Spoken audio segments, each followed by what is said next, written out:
The Crayon Man, the true story of the invention of Crayola crayons. Once there was a man who saw color everywhere. He noticed the yellow-orange petals of the black-eyed Susans in his garden. He marveled at the rich scarlet-red tones of the cardinal's feathers. He admired the deep blue-greens of the waves in the sea. Color made him really, really happy. But all day long at work, all he saw was black. Black dust, black tar, black smoke, black ink, black dye, black shoe polish. His company sold carbon black, a new kind of pigment or colored substance made from the soot of burning oil and natural gas. His name was Edwin Binney, and he was an inventor. He worked with his cousin, C. Harold Smith. Together they were Binney and Smith. Harold was a great salesman. He loved to travel the world. Edwin was curious. He had a knack for listening and making what people need. Edwin invented a new kind of inexpensive slate pencil that wrote very smoothly. It was gray. Children loved it. He invented a kind of chalk that wasn't dusty and didn't crumble. It was white. Teachers loved it.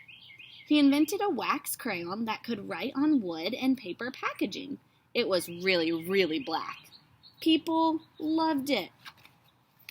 So when everyone, including Edwin's wife Alice, told him that children need better, cheaper crayons, he listened. They said, "The crayons we have are big, dull, and clumsy. The lumps of colored clay only make fat, clunky lines, and the artist's crayons from Europe are far too expensive. They crumble and break easily, and some are even poisonous." Edwin thought about his company's inventions. When you drew a picture with their gray slate pencil, it rubbed off at the drop of a hat. When you drew a picture with their white chalk, it smudged everywhere. If you drew a picture with Edwin's new really black crayon, it was, well, really black. None of these inventions was any good for drawing in color. So Edwin listened, and Edwin invented. In a small stone mill in Pennsylvania, in a top-secret lab, Edwin's team experimented. How could they make better, stronger crayons? Melted wax? Perhaps. Now for the crayon's colors. Grinding up rocks and minerals into fine powders. Mixing, slate for gray, earth for yellow, red and brown, perhaps. Oh yes, and lapis for blue. Pounding, sifting, and heating the colored powders. Would they be bright enough? Edwin's team kept on trying, and they kept on experimenting. They came home covered in color. They experimented some more and discovered a pinch of this pigment, a sploosh of that one, a little hotter, a little cooler, and voila!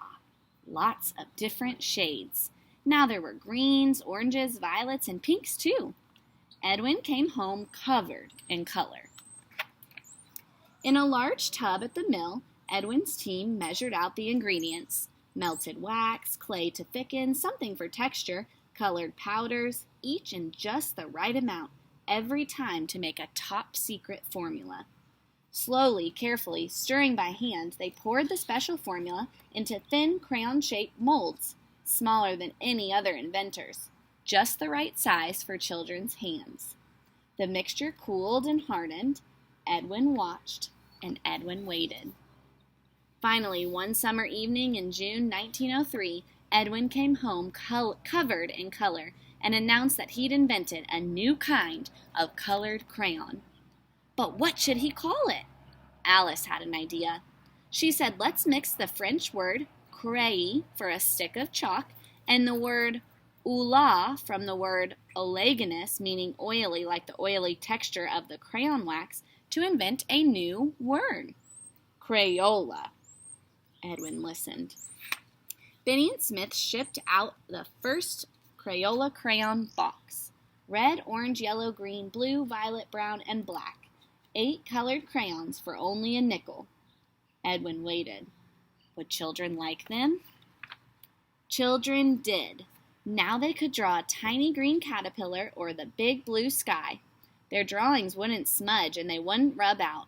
They were bright and could last a long, long time. Excitement over the new colorful inventions spread like wildfire. Admirers from far and wide flocked to marvel at Benny and Smith's inventions at the St. Louis World's Fair. The company's dustless chalk even won a gold medal.